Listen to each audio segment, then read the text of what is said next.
Hey up racers. After my first race I did at Burton Buggy Club, I quickly realised that there was something about the car that needed a desperate upgrade, and it wasn't speed, it was more about the control. So I decided to bite the bullet and buy some brand new radio gear. Something I wanted to do originally was to try and keep the cost really quite low, just to give me a chance to get used to racing cars. Do I want to do it? Do I enjoy it?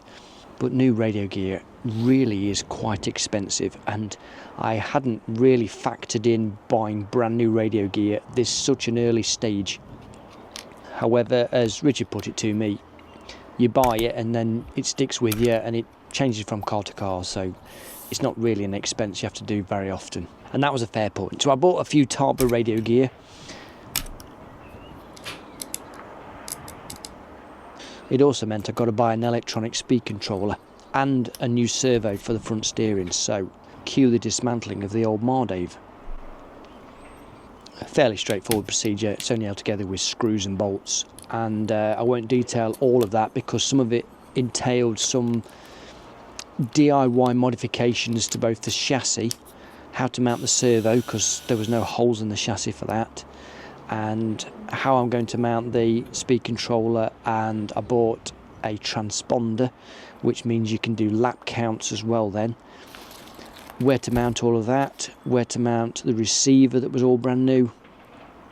Of course, it also meant, because the battery tray and all of the original Mardave tray that was there for the battery and the speed controller and the top mounted servo all had to go, I decided to make a custom made battery holder out of a little bit of carbon fibre. So that was a nice little mini side quest project that I did as well. And then taught myself how to solder because I've never been any good with that, so I ended up buying a brand new soldering iron, budget one from Amazon. I'll show you some details of the costs that I've incurred so far with the new radio, the speed controller and servos and whatever else I've bought. I can't remember. There seems to be an awful lot that I've bought. Oh, I bought some wheel bearings for the front wheels and some brand new wheels for the front so that we could use ball raced axles, which also means you have to buy new axles because the diameter is slightly different than they are if you've got non-ball race wheels. So all of this really starts to crank up and add up. It no longer becomes a budget race.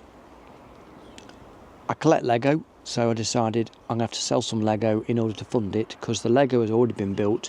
The likelihood of me rebuilding the Lego is low, so I sold the Lego, and that's what helped me to fund all of this electronic upgrade to the Mardave V12. All of this meant I could go back to Burton Buggy Club for the second time and go racing for the second time with all of the upgrades and modifications. I did find driving it slightly easier. I found that there wasn't any noticeable dropout in the radio. I also put in a little capacitor which helps the radio gear when you're on low voltage batteries. New radio gear is a big steep learning curve because it's so electronic, and the transmitter, you can adjust so many things. How fast it goes, how much steering you've got, how progressive they are, how much braking force you've got. It's endless. I won't even go into a tutorial because I don't even understand it.